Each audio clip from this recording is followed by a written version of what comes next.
quando a pessoa ora assim, sem saber se é da vontade de Deus ou não, fica um pouquinho difícil. Mas o leproso, lá de Mateus 8, orou: se quiseres, podes me purificar. Ele não sabia que Jesus podia, mas que não queria. Aí Jesus estendeu a mão, tocou nele, em cima da lepra dele, e disse: quero, fique limpo. Quer dizer, ele não pode falar para mim o contrário, nem para você. Porque todos nós somos iguais diante de Deus e Ele não faz acepção de pessoas. Então vamos chegar com confiança, com aquela certeza, vamos orar, repreender o mal, porque temos visto Deus fazer muitas maravilhas e Ele há de continuar fazendo, porque isso é promessa dEle em nome do Senhor Jesus. Hoje temos aqui conosco a palavra do Senhor que estamos estudando em Romanos. Já vou para Romanos capítulo 8 agora. Isso aí é para abrir o nosso entendimento, a gente não perder nenhuma bênção. Vamos pegar lá em Romanos capítulo 8. Eu já dei os primeiros versículos e hoje eu quero adiantar mais um pouquinho para você. Começa dizendo: portanto, agora nenhuma condenação há para os que estão em Cristo Jesus. Se você entender o que é estar em Cristo Jesus, ele diz: se vós estiverdes em mim e as minhas palavras estiverem em vós, pedireis o que quiserdes e vos será feito. Estar em Jesus é uma coisa, nós ouvimos a promessa dele, cremos e nos assumimos nela. E essas palavras dele não podem deixar de estar no nosso coração. Porque não é uma coisa que nós entramos nele agora, nós estamos aqui no mundo, estamos bem distante de Deus, e inclusive com aquela condenação de Adão que ele já resolveu. E toda a humanidade tem direito hoje a não mais sofrer, mas tem que entender para poder reivindicar essa bênção. Mas mesmo assim a gente reivindica, está em Jesus, mas as palavras dele não estão em nós. Esse casamento tem que existir.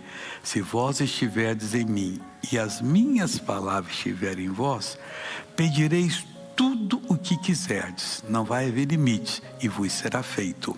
Aí ele diz aqui: portanto, agora nenhuma condenação há para os que estão em Cristo Jesus, que não andam segundo a carne, mas segundo o Espírito. Quer dizer, o que é segundo o Espírito? A revelação da palavra de Deus.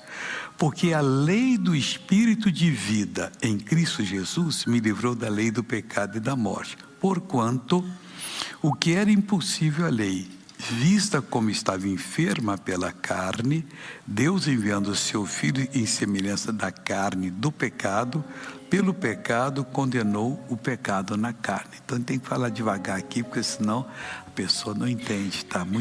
Muita matéria junto aqui. Era impossível, porquanto que era impossível a lei. Está falando da lei de Moisés. Quando a pessoa aceita Jesus, ele não tem mais nada a ver com a lei de Moisés. E por que não tem? Porque ela foi abrogada, substituída. Porque Jesus a sofreu em todos os quesitos. Ele mesmo disse que não passaria um pingo do i sem ser cumprido. E ele sofreu tudo aquilo que nós teríamos de sofrer.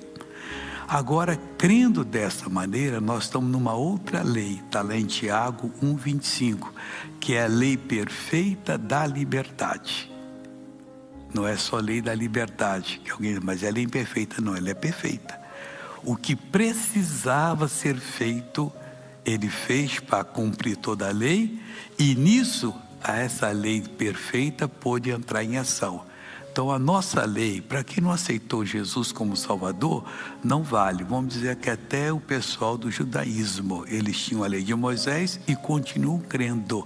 Então tem que fazer tudo o que ela diz. Tropeçou num ponto, tropeçou em todos. Mas nós não. Nós não temos mais nada a ver com essa lei, porque ele cumpriu para nós, pagou todo o preço. Hoje é direito nosso de sermos curados, sermos perdoados, sermos abençoados, para nos preparando para quando ele vier buscar a igreja, a gente não ficar nesse mundo. Porque um dia desse ele vai buscar a igreja dele. E ele diz que quando ouvíssemos a respeito de Jerusalém, circundada pelos exércitos, então deveriam estar preparados, porque eu estava se aproximando. Na verdade, nem o dia ele sabe, só mesmo o Pai é que sabe de tudo.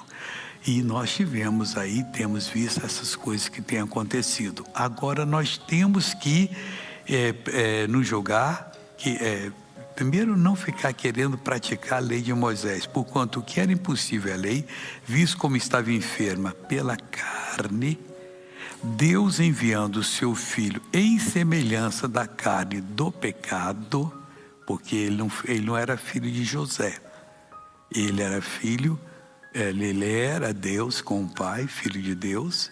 Ele se resumiu a uma sementinha igual a que nos gerou, mesma coisa, e ele despiu-se de todas as suas virtudes celestiais e veio ao mundo como homem, igual a gente, só que nunca pecou. E não tinha o pecado nele, porque a semente não era de Adão, era a semente eterna, que ele foi feito, isso não sei quando foi, ele e o Pai são um, mas duas pessoas distintas e separadas.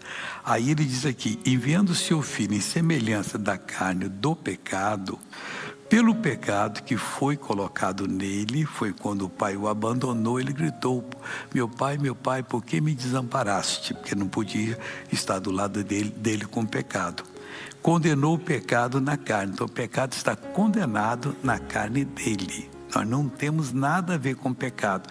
E se nós, por acaso, tropeçarmos, devemos confessar na hora ele, porque na hora que a gente tropeça em alguma coisa, a gente sente um afastamento, a alegria some, nós ficamos precisando dessa comunhão de novo.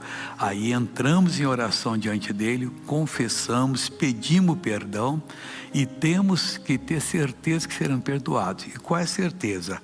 Primeira carta de João 1,9, se confessarmos os nossos pecados, Ele é fiel e justo para nos perdoar os pecados e nos purificar de toda iniquidade.